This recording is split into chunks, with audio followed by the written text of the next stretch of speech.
누군가가 학교를 졸업하고 직장에 취업도 하고 입사를 하게 되면 꼭 필요한 것이 있죠. 그게 바로 이력서라는 거예요.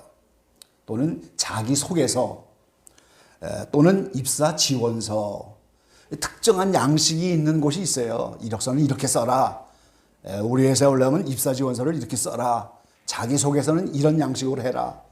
근데 이력서가 특정한 양식이 없는 이력서가 있는데 그거를 문방구 이력서라고 해요. 문방구에 가면 이렇게 한 장 덜렁 파는 거 있잖아요. 간단한 신상을 적고 한 줄로 그냥 쭉 그냥 그게 이제 문방구 이력서라고. 근데 그거 가지고 통하지 않는 시대라는 거죠. 자기가 이제 이 회사에 왜 입사를 하려고 하는지 그게 또 더 세련된 이력서들을 쓰는 시대를 가는 거예요, 지금. 자기소개도 더 어필될 만큼 그렇게 자기소개서도 특별하게 만들고. 그래서 아주 독특한 이런 이력서, 독특한 자기소개서 이런 것들이 나왔어요. 어떤 이력서에 보면은 자기 신장이 얼마인지, 체중이 얼마인지, 이건 곤란하잖아요, 사실은 여자들 같은 경우에는. 특기가 뭔지, 종교는 뭔지, 내가 왜 이 회사에 지원을 하는지, 내 포부가 뭔지, 가족관계는 어떻게 되는지 이런 것까지라도 거기에다가 어필하는 그런 이력서도 있다는 거죠. 그래서 이력서를 요구하는 회사의 입장에서는 이제 그 사람의 신상을 좀 알고 우리 회사에 적합한가 이런 걸 따지는 거죠. 경영주가 직원을 택할 때 이력서, 자기소개서, 면접, 그래서 그 사람을 알고 채용하는 것처럼 거꾸로 우리가 하나님을 택할 때 그 하나님이 누구신지, 그 하나님이 무슨 일을 지금까지 해오셨는지, 무슨 일을 계획하고 계신지 이런 것들을 우리가 알아야만 그분을 택하는 건데, 그 하나님이 자신이 누구인가를 우리에게 나타나시는 것, 그걸 우리는 계시라고 하는 거예요. 근데 그 계시의 방법을 우리는 하나님의 이력서다 이렇게 말할 수 있는 거예요. 그분이 어떤 분인지, 무슨 일을 해왔는지, 무슨 포부를 갖고 무슨 계획을 갖고 있는지, 그게 하나님의 이력서고 그게 하나님의 자기소개서예요.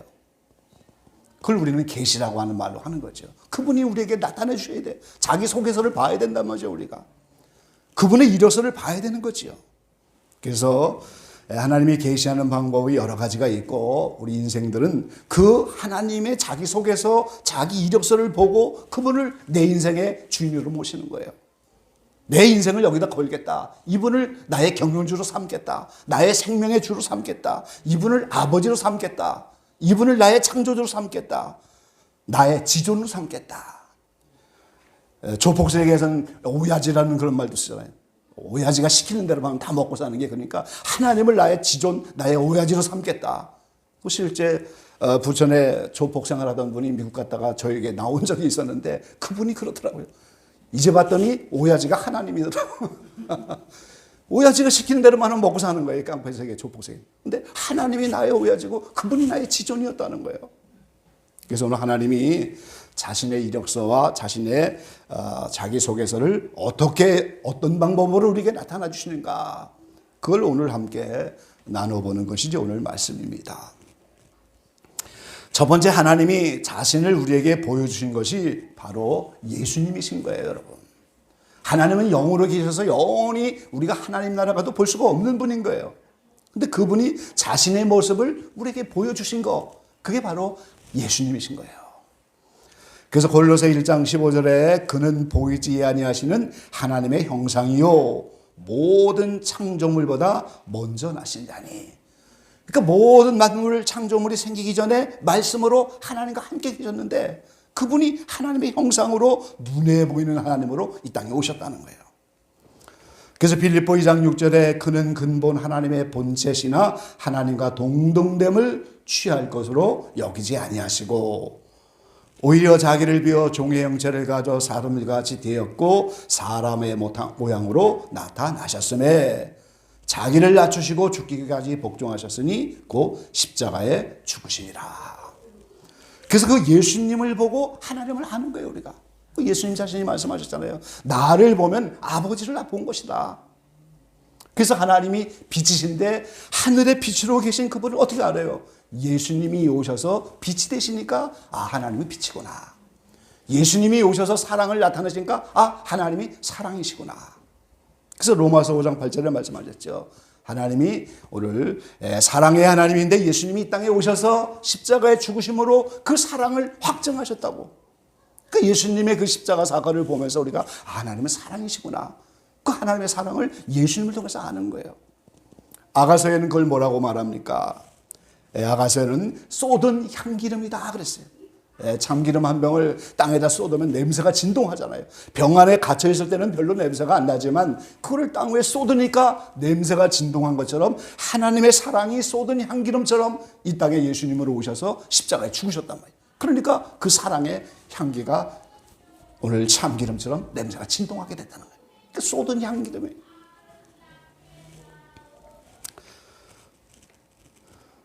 그래서 그 예수님의 모든 것을 보면서 우리는 하나님을 아는 거예요.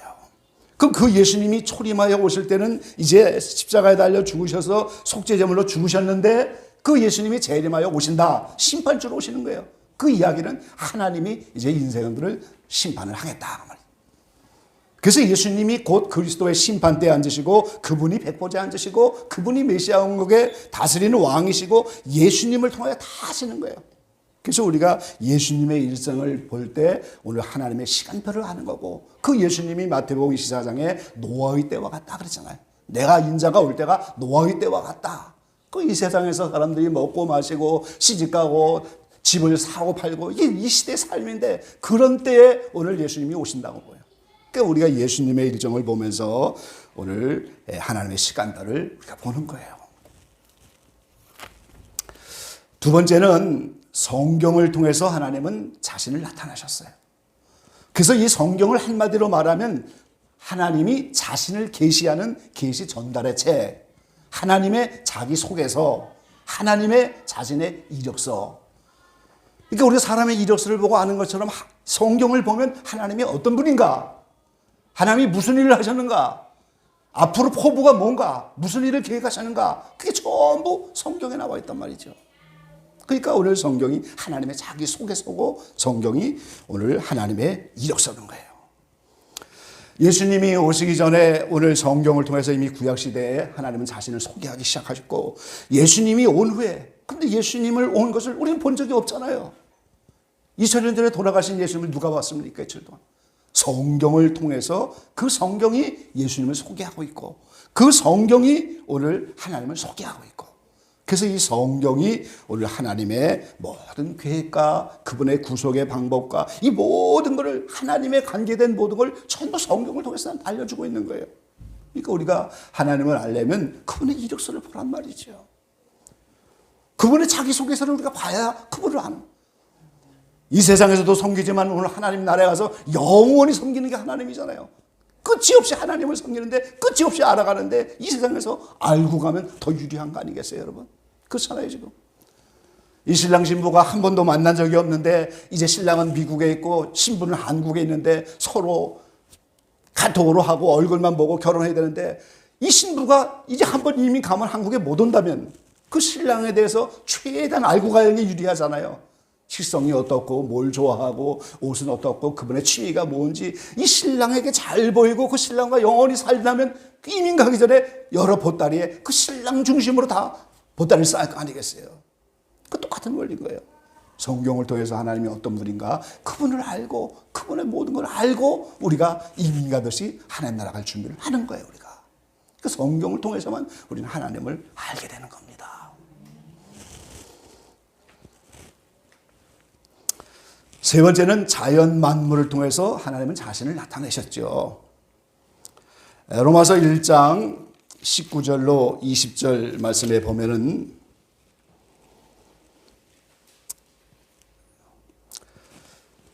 이는 하나님을 알만한 것이 저희 속에 보임이라. 하나님께서 이를 저희에게 보이셨느니라.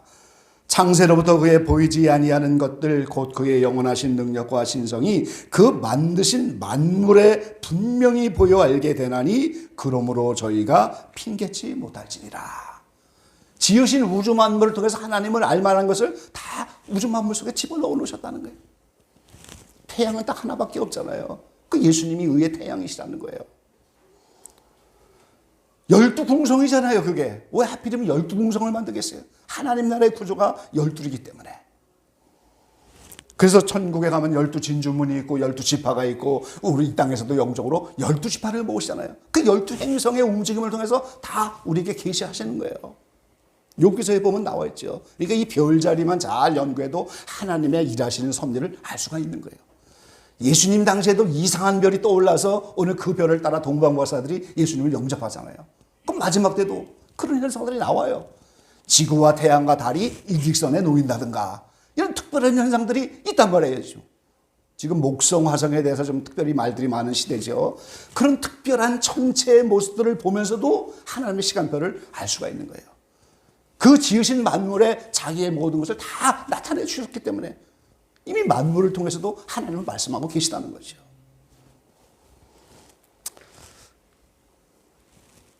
지금 지구를 향해서 돌진하고 있는 여러 가지 행성들이 있잖아요. 그 큰 행성들이 지구에 떨어지면 이 작은 별 하나만 떨어져도 지구가 난리인데 그게 지구와 충돌하면 어떻게 돼요? 망하는 거죠, 지구가. 그런 행성들이 여러 가지 움직임을 갖고 있는 이런 것들을 유의해 볼 필요가 있는 거예요, 우리가. 아마 환란에 맞춰서 어떤 소행성이 지구에 와서 부딪힐 수도 있다, 그 말이죠. 자, 마지막은 이스라엘이라고 하는 선민을 통해서 하나님은 자신을 나타내셨어요. 자, 하나님의 구속의 계획은 모든 구원받는 자들이 전부 완전에 이르는, 아브라함 믿음의 조상을 통해서도 완전한 데 행하라. 너희가 도의 초보에 머물지 말고 완전한 데 이르라. 골로새 1장 28절에 사도 바울은 내가 이렇게 수고하고 애쓰는 것은 모든 각 사람이 완전한 데 이르려고 합니다. 디모데후서 3장 15절에 이 성경을 준 것은 그 성경이 깨닫게 하고 교훈하고 의로 책망하고 그래서 각 사람을 온전히 만들려고 하는 것이다. 그러니까 우리가 천국 가려면 다 온전한 사람이 돼야 돼요, 여러분. 그 완전에 이르는 길을 이스라엘 민족을 통해서 보여주셨다, 그 말이에요. 죄악된 애굽을 떠나서 가나안 땅에 들어가서 사사시대와 사울, 다윗, 다윗과 솔로몬 시대 가서 예루살렘 성을 만드는 그 이스라엘의 역사를 통해서 완전에 이르는 길을 하나님 보이신 거예요. 그래서 이스라엘을 통해서 자신을 나타내신 겁니다. 이스라엘의 7 절기를 통해서 하나님의 시간표를 나타내셨고 이스라엘의 그 모든 역사를 통해서 하나님은 자신의 계획들을 나타나셨어요. 제사 드리는 성막의 제도 이런 것들이 다 그래서 우리가 이스라엘이라는 나라를 주목하고 그 동향을 살펴봐야 되는 거예요. 왜요? 그 이스라엘이 하나님의 시간표이기 때문에. 586년에 바벨론에서 유다가 망하고 나라 민족이 그때부터 없는 거예요. 그래서 이 팔레스타인 지역이 팔레스타인이 블레셋입니다. 블레셋의 땅이라는 뜻인데 그 팔레스타인의 유대 민족과 이스라엘이 망하니까 블레셋 사람과 남은 이스라엘 사람이 그냥 섞여서 살았어요. 500년 동안. 그러다가 AD 70년에 예루살렘 성이 완전히 망하면서 버림을 받는 거죠. 이미 580년, 기원전 580년에 이미 바벨론에서 나라 민족이 없어졌어요. 그러니까 자그마치 2500년 만에 1948년 5월 14일 날 독립을 했단 말이죠. 인류 역사에 그런 나라들이 어디 있어요? 2500년 만에 그 땅을 찾아가고 독립한 이런 예가 없잖아요. 근데 예수님이 말씀하셨잖아요. 무화과 나무의 비유를 배워라. 무화과 나무의 잎이 피면 여름이 가깝고 인자가 문 앞에 이른 것이다. 그 무화과가 이스라엘이에요. 그래서 예수님을 영접하지 않는 무화과를 예수님이 저주하셨잖아요. 홍색이 다시는 열매 맺지 못한다. 주님이 오실 때까지. 그 무화과가 이스라엘인데 그 이스라엘이 2500년 만에 독립을 했단 말이죠. 그 예수님이 문 앞에 이른다 한 그 말처럼 이스라엘이 독립한 걸 보니까 예수님이 이 시대에 가까이 오셨구나. 이스라엘의 동향을 통해서 우리가 알 수가 있는 거예요. 주님의 재림을. 1967년 6.1 전쟁으로 이스라엘 땅을 확보하셨죠. 예루살렘 일부와 이스라엘 땅을 확보했는데 그 1967년이 성경에서 말하는 안식년이었어요. 그러니까 안식년에 이스라엘을 중심으로 하여 중요한 사건이 많이 일어난다고 제가 여러 번 말씀하잖아요. 이스라엘 땅을 확보한 1967년이 바로 안식년이에요. 지금까지 안식년에 크고 중요한 일이 계속 일어나고 있어요, 지금. 지난 9월 마지막 지난주가 2022년 안식년이 끝났죠. 그리고 이제 새해가 시작되는 이번 주예요. 크고 작은 일들이 이 10월 중심으로 또 많이 일어날 거예요. 안식년을 전후해서 일어나는 일들이 말이죠.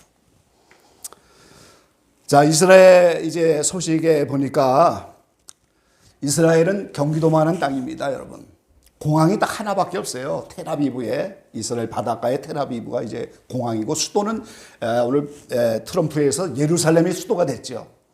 텔아비브에서 이제 비행기에서 내리면 그 예루살렘 성전의 순례객들이 전부 버스를 타고 가더니 택시 타고 갔는데, 거기에 고속철도 열차가 오늘 공사를 시작했어요. 내년 4월이면 그게 완성이 돼요. 그럼 이스라엘 사람들이 왜 텔아비브에서부터 예루살렘까지 고속전차를 놓느냐? 물론 많은 관광객들을 편하게 유치하려고 하는 작전일 수도 있죠. 그런데 오늘 랍비들이 볼 때는 성경이 이루어져 가는 것이다, 이렇게 본단 말이죠, 시대. 우리 스가랴 14장 말씀 한번 찾아보시죠.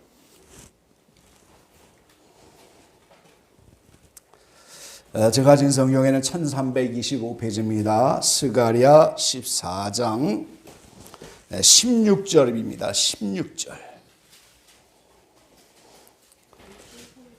16절에서 우리 18절까지 우리 한 음성으로 함께 봉독합니다.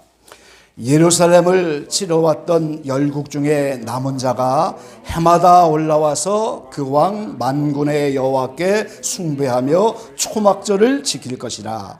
천하 만국 중에 그 왕 만군의 여호와께 숭배하러 예루살렘에 올라오지 아니한 자에게는 비를 내리지 아니하실 것인즉 만일 애굽 족속이 올라오지 아니할 때는 창이람이 있지 아니하리라.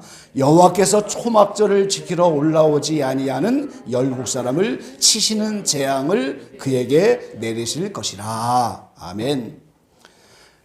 초막절을 지키러 여호와께 초막절을 지키고 숭배하러 예루살렘에 올라오지 않으면 비를 내리지 않고 재앙으로 친다.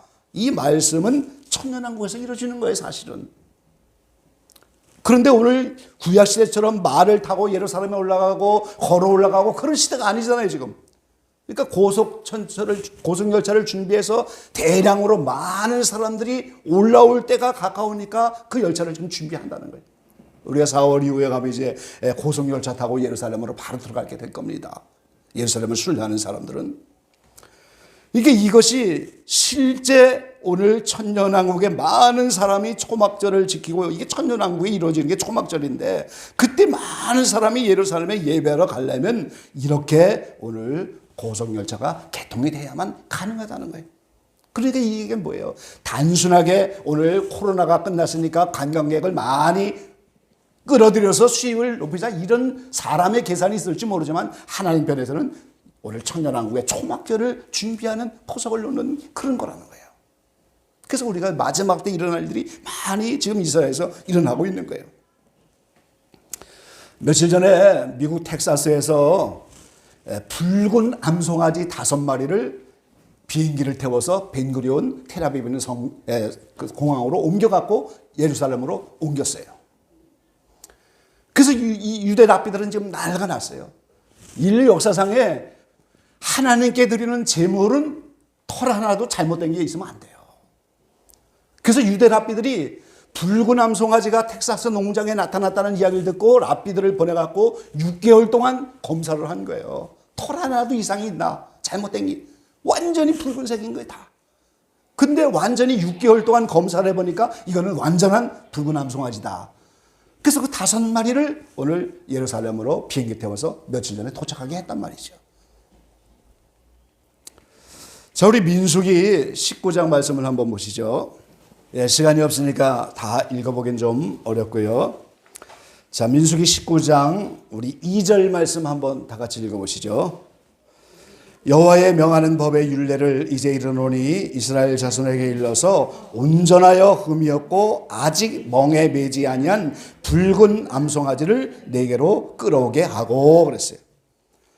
자, 이 붉은 암송아지가 왜 필요하냐면 오늘 9절 말씀 같이 보세요. 다 같이 읽어봅니다.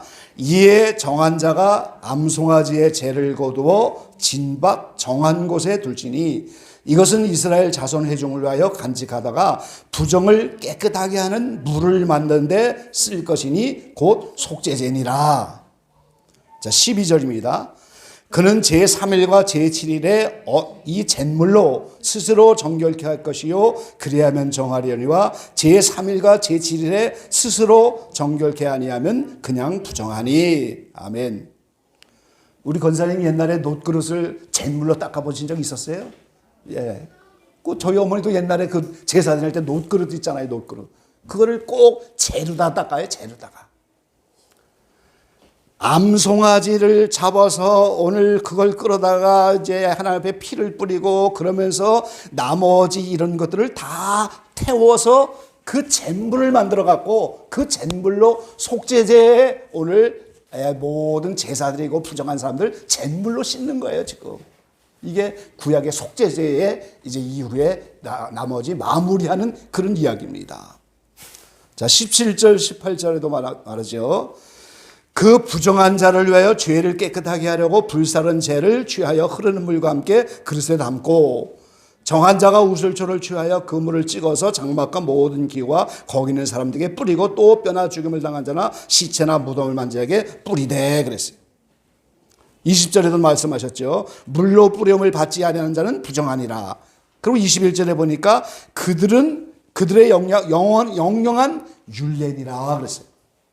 레위기 16장에 오늘 대속죄제사를 영원한 규례라고 하잖아요. 그러니까 이 붉은 암송아지의 재를 가지고 그 잿물로 뿌리는 이 규례도 영원한 규례인 거예요. 그러니까 오늘 이스라엘 사람들이 제3성전을 준비하고 다 지을 준비가 됐는데 여기에 필요한 붉은 암송아지가 안 나타나고 인력사가 없는데 이게 갑자기 이 시대에 5마리가 나타나서 랍비들이 6개월 동안 가서 털 하나라도 이상 있나 검사하고 그거를 지금 예루살렘으로 가지고 왔다 그 말이에요. 지금. 이 이야기는 뭐예요? 제3성전이 준비된과 동시에 오늘 붉은 암송아지 잿물을 만들 준비가 됐다 이렇게 보는 거예요, 랍비들이. 자, 제3성전이 이제 나타날 건데요. 이스라엘 민족은 성전이 세워졌기 때문에 예루살렘이 성전에 입성을 하면서 메시아로 등극하려고 가신 거잖아요. 근데 그 성전이 다 파괴되고 없잖아요, 지금. 그러니까 이스라엘 역사도 끊어진 거예요. 그러니까 예루살렘 성전이 나타나야 이스라엘 역사가 재개가 되는 거예요. 그럼 이제 우리가 예수님 공중하면서 이스라엘이 구원받을 때 분명히 성전이 세워지는 거죠. 그럼 우리가 여기서 한 가지 알아야 되겠어요. 다니엘서 12장에 보면 적수가 될 사람이 이스라엘과 한 일의 조약을 맺고 한 일의 절반의 제사와 예물을 금지한다 그랬잖아요. 그리고 데살로니가 후서에 오늘 이 메시아가 하나님의 성전에 앉아서 자기가 하나님이다, 자기가 메시아다 이렇게 주장한다는 거예요. 또 마지막에 적수가 앉기 위해서도 성전이 필요하죠. 근데 우리가 여기서 알아야 될 것은 요 이스라엘이 1300년 동안 두 증인에 의해서 구원을 받는데 우리가 생각하는 것처럼 하루아침에 한꺼번에 다 회개하고 돌아와서 이 5째 6달 지나면서 연단받는 과정이 일정한 게 아니다 그 말이에요. 돌아오는 게 다 각자예요. 두 증인이 아무리 외쳐도 전선명한들에 돌아오는 게 들쑥박쑥이에요. 일시에 하나같이 돌아오는 게 아니란 말이에요. 그래서 그 유대인들이 성전이 재개되면 그 구약의 유대교를 다시 시작하면서 성전에서 제사하는 일을 계속 하게 된다 그 말이에요. 지금 이 점을 우리 이해를 해야 됩니다. 어떻게 일시에 다 그 유대 민족이 어떻게 다 돌아오겠어요? 아까 이제 말씀드렸죠. 남은 자만 구원을 받는 거다 이스라엘. 이렇게 유대교가 다시 재개되면서 그 성전에서 제사하는 일이 시작되는 거예요. 그러면서 두 증인이 나타나서 남은 자들은 구원받으면서 그들이 예배 드리는 거죠. 그래서 적수가 성전에 앉아서 자기가 메시아다 그러니까 온 세계의 종교와 정치와 경제를 하나로 통합하면서 하나가 되게 하는 게 적수인데 그때까지 유대교는 유대대로 간다 이 말이에요. 그 길을. 그래서 제사와 예물을 금지한다 이 말이 예배 드리는 걸 폐한다 이런 말이 아닌 거예요. 실제 제사와 예물을 금지하고 또 예배 드리는 기독교인도 못 드리게 하고 이게 동시적으로 일어나는 거예요. 이해가 되셨나요? 그러니까 이스라엘이 돌아온다고 해서 한꺼번에 돌아오는 게 아니다 이 사실을 우리가 알아야 돼요. 이해가 되겠어요 여러분? 네. 이스라엘이 버림받았다고 해서 초대교회 이스라엘이 하나도 도움 못 받는 게 아니잖아요. 12사도가 다 유대인이죠. 베드로가 외치니까 3,000명, 5,000명 회개하고 막 들어왔잖아요. 그러니까 이방인 구원 시대도 좋은 사람도 있고 이때도 돌아오는 사람도 있고 이방인 가운데 도움받는 사람도 있고 이렇게 여러 가지를 다양성을 인정하면서 우리가 이게 환란이 체계적으로 이게 첫째 화 때는 모든 사람이 1차 된다기다 둘째 화 때는 모든 사람이 2차 된다 이런 개념이 아닌 거예요. 네. 차례대로 이렇게 남은 자들이 돌아오고 전체적으로 1,400년 동안의 남은 자가 다 돌아오는 거지 일시적으로 똑같이 구원을 받아서 똑같이 완단을 똑같이 받는다 이런 개념이 아닌 거예요. 그러니까 어떻게 돼요? 두 증인이 아무리 외쳐도 유대교는 유대교대로 성전을 회복하면서 그들이 암송아지 제물도 필요하고 지금 성전이 다 준비되어 있는데 그 암송아지가 나타나지 않으니까 그 일을 못했다는 거예요. 그 이야기는 뭐예요? 이렇게 제3성전을 세워서 이런 시나리오가 이루어지는 그 일이 한껏 더 가까워졌다. 그런 사실. 그래서 유대교를 통해서 제사와 예물이 이제 계속해서 진행이 된단 말이죠. 그래서 우리가 이스라엘의 동향을 우리가 살피고 이스라엘의 선결에 관심을 가지고 그것이 이제 또 하나님의 자녀에게 준 영원한 기업이기 때문에 우리가 이스라엘 선결을 계속하는 겁니다. 자, 이렇게 하나님은 여러 가지로 예수님을 통해서 자신을 소개하셨고 자신의 이력서를 만드셨고 성경을 통하여 자신의 이력과 할 일이 뭔가 포부가 뭔가 계획이 뭔가를 알려주셨고 그 다음에 오늘 자연 만물을 통해서도 말씀하시고 선밀인 이스라엘을 통해서도 자신을 계시하는 거예요. 그러니까 이스라엘이 하나님의 시간표다. 오늘 말씀의 제목이 그래서 이루어지는 거예요. 그러니까 이스라엘의 동향을 살피면서 온 세계가 아무리 혼란스럽고 어려워도 하나님은 이스라엘 중심으로 해서 세계 역사를 진행해 나가시는 거죠. 예, 이 10월을 제가 붉은 10월이 될 거다 그랬어요. 전쟁도 많이 나오고 여러 가지 어려움도 많고 경제적인 놀라운 역사도 일어나고 10월달이 혼란스러운 날이 될 거예요. 예, 그럴 때일수록 말씀과 예수님의 삶, 성경을 중심으로 해서 여러분이 하나님의 시간표에 초점을 가지시고 이런 시대를 어떻게 이겨나갈 것인가. 하나님의 우리에게 더 많은 계시를 통해서 준비해 나가는 그런 지혜로운 하나님의 자녀들이 다 되시기를 간절히 축원합니다. 기도하겠습니다. 사랑하신 아버지 하나님 고맙고 감사합니다. 하나님이 완전에 이르기를 요구하셨고 우리는 부름을 받아서 하나님과 같이 하나님 자신이 되는 것은 아니지만 하나님이 보시는 정한 그런 완전을 향해서 오늘도 나아갑니다. 하나님이 예수님을 통하여 우리에게 그 삶의 본을 보이셨고 성경을 통하여 자신을 나타내셨고 자연 만물을 통해서 자신을 계시했고 특별히 선민인 이스라엘을 통해서도 하나님은 자기 소개와 자기 이력서를 만드셨습니다. 주님 저희들이 성경에 유의하게 하시고 이스라엘의 동경에 유의하게 하시고 자연 만물 속에서 나타나는 하나님의 계시에 유의하게 하시고 모든 것을 종합적으로 하여 이 시대를 분별하며 지혜롭게 이 시대를 대비하는 지혜로운 자들 다 되게 우리를 축복하여 주시옵소서. 함께 하실 것을 믿고 예수님의 이름으로 감사하며 기도 올려옵나이다. 아멘.